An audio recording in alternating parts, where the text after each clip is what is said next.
CM Chandrababu అధ్యక్షతన AP cabinet కొనసాగుతోంది. రాజకీయ పార్టీ కార్యాలయాలకు ప్రభుత్వ భూముల లీజ్ కాల పరిమితిని 33 ఏళ్ల నుంచి 66 ఏళ్లకు పెంచుతూ జీవో సవరణపై కేబినెట్లో చర్చించారు. కర్నూలు ఉయ్యాలవాడ నరసింహారెడ్డి విమానాశ్రయంపై కీలక నిర్ణయం తీసుకున్నారు. పీపీపీ పద్ధతిలో ఎయిర్పోర్ట్ నిర్వహణకు కేబినెట్లో చర్చించారు. అలాగే విశాఖపట్నం వేదికగా 1 లక్ష కోట్లతో రిలయన్స్ ఏఐ డేటా సెంటర్ ఏర్పాటుకు కేబినెట్ గ్రీన్ సిగ్నల్ ఇచ్చారు. రిలయన్స్ మెగా ప్రాజెక్టు కోసం విశాఖలో 855 ఎకరాల భూమిని కేటాయించగా ఓర్వకల్ ఇండస్ట్రియల్ హబ్లో 3149 కోట్లతో సోలార్ సెల్ తయారీ యూనిట్ గ్రీన్ ఆన్ ఎనర్జీ ఏర్పాటుకు కేబినెట్ అంగీకారం తెలిపింది.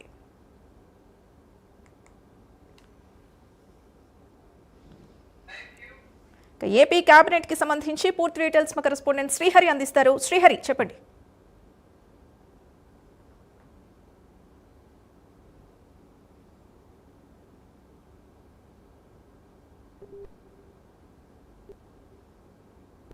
ప్రధానంగా చూసుకున్నట్లయితే రాష్ట్ర వ్యాప్తంగా 2 కోట్ల రూపాయల పెట్టుబడులు పెట్టేందుకు ఏపీ కేబినెట్ అయితే ఆమోదం తెలపబోతుంది. అయితే ఇందులో ప్రధానంగా రిలయన్స్ సోలార్ భారీ ప్రాజెక్ట్ అయితే చేస్తుంది. దీంతో 600 ఏదైతే మెగావాట్ల విద్యుత్ ఏదైతే ఉందో దాని ఉత్పత్తిని సంబంధించి బ్యాటరీ స్టోరేజ్ కి సంబంధించి అయితే ఈ ప్రాజెక్ట్ ని నెలకొల్పాలని చెప్పని ఏపీ కేబినెట్ అయితే ఆమోదం తెలిపింది. దీంతో పాటు ఇంటర్నేషనల్ ఫుడ్ ప్రాసెసింగ్ సంబంధించి దాంతో పాటు ఏదైతే ఈ ఫుడ్ ప్రాసెసింగ్ సంబంధించి దాన్ని కూడా ఆమోదం తెలుపుతుంది. దీంతో పాటు నెల్లూరులో 3,153 కోట్ల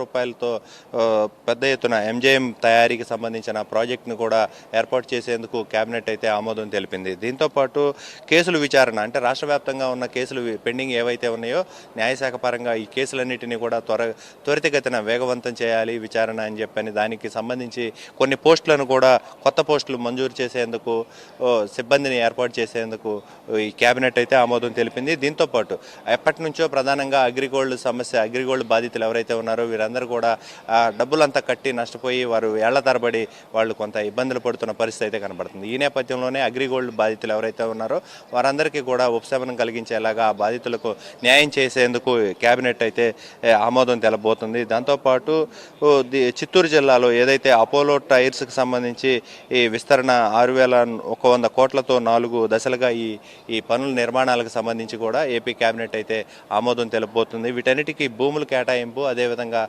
అనుమతులు ఏవైతే ఉన్నాయో ఇవన్నీ కూడా రాష్ట్ర ప్రభుత్వం మరింతగా ముందుకు తీసుకువెళ్లాలని చెప్పని అయితే భావిస్తుంది. దాంతోపాటు మడకశిర కెనాల్ బ్రాంచ్ ఏదైతే ఉందో దానికి సంబంధించి 798 కోట్ల రూపాయలతో ఆ నిర్మాణ పనులన్నింటినీ కూడా వేగవంతం చేయాలని చెప్పని కేబినెట్ అయితే ఆమోదం తెలపబోతుంది. దీంతోపాటు రాయలసీమ సాగునీటి ప్రాజెక్టులు ఏవైతే ఉన్నాయో వాటన్నిటికీ నిధులు కేటాయించడం, ఆ నిధులతో పాటు వాటి మరమ్మతులు, అదేవిధంగా వాటి పునరుద్ధరణ పనులు ఏవైతే ఉన్నాయో వాటన్నిటిని వేగవంతం చేయాలని చెప్పని కూడా భావిస్తుంది. ఈ నేపథ్యంలోనే ఆ నిధులకు ఏర్పాటుకు సంబంధించి కేబినెట్ అయితే ఆమోదం తెలబోతుంది. దీంతోపాటు ఏపీ ఎంఎస్ఎంఈ ఎక్స్చేంజ్కి సంబంధించిన ఏర్పాటు ముసాయిదాను కూడా సిద్ధం చేసి దాన్ని మరింతగా ముందుకు తీసుకువెళ్లాలని చెప్పని ఏపీ కేబినెట్ భావిస్తుంది. దీంతోపాటు చిన్న తరహా ఏవైతే పరిశ్రమలు ఉన్నాయో వాటన్నిటికీ ఆర్థిక భరోసా, అదేవిధంగా వాటన్నిటికీ ఆర్థికంగా ఏదైతే ఉందో వాటన్నిటి పునర్నిర్మాణానికి బలోపేతానికి ఈ సంబంధించిన దానిపైన కూడా ఏపీ కేబినెట్ అయితే ఆమోదం తెలుపుతుంది. దీంతోపాటు తిరుపతిలో ఇటీవలి కాలంలోనే ఏదైతే రాయల్ ఎన్ఫీల్డ్కి సంబంధించిన నిర్మాణ సంస్థ ఏదైతే ఉందో ఆ సంస్థకు సంబంధించి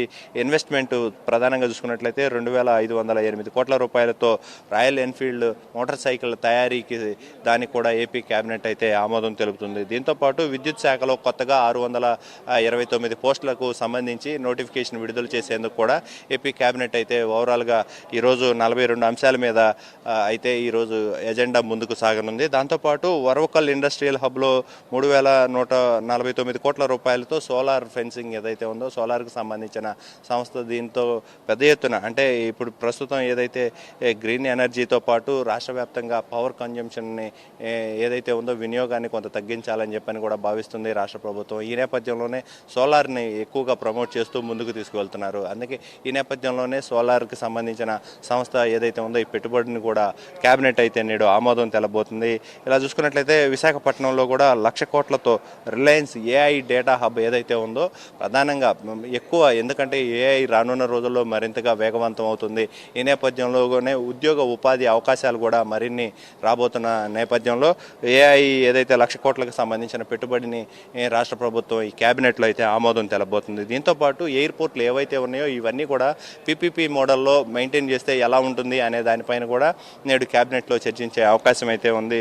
దాంతోపాటు కర్నూలు ఉయ్యాలవాడ నరసింహారెడ్డి ఎయిర్పోర్ట్ ఏదైతే ఉందో దానిని ఈ పునరుద్ధరణ ఎలా చేయాలి అనే దానిపైన, దాన్ని ముందుకి తీసుకువెళ్ళాలి అనే దానిపైన ఏపీ కేబినెట్ కూడా ఈరోజు అయితే చర్చించే ఇదిగా ఉంది. దాంతోపాటు పార్టీ కార్యాలయాలు ఏవైతే ఉన్నాయో ప్రధానంగా పార్టీ కార్యాలయాలన్నింటినీ కూడా, అంటే 33 ఏళ్ల లీజ్ ఏదైతే ఉందో ఆ 33 ఏళ్ల లీజ్ని ఏదైతే పెంచుతూ కూడా 66 ఏళ్లకు లీజ్ని పెంచాలని చెప్పని కూడా ఏపీ కేబినెట్లో అయితే ఆమోదం తెలుపుతుంది. ఇలా ఓవరాల్గా 42 అంశాల మీద ఏపీ కేబినెట్ ఎజెండా ఏదైతే ఉందో ఎజెండా ముందుకు తీసుకువెళ్తున్న పరిస్థితి. పలు సంస్థలన్నిటికీ కూడా ఆమోదం తెలుపుతూ రాష్ట్ర ప్రభుత్వం ఏదైతే భూ కేటాయింపులతో పాటు అదేవిధంగా 17వ SIBP సమావేశం ఏదైతే ఉందో దాంట్లో తీసుకున్న పెట్టుబడుల సదస్సు, ఆ సదస్సుకు సంబంధించిన ఇప్పటికే భూ కేటాయింపులు కానీ ఏవైతే ఉన్నాయో పరిమితులు, వాటికి కావాల్సిన అనుమతులు ఏవైతే ఉన్నాయో వాటన్నిటిని కూడా ముందుకు తీసుకువెళ్లేందుకు ఏపీ కేబినెట్ అయితే ఆమోదం తెలుపుతుంది.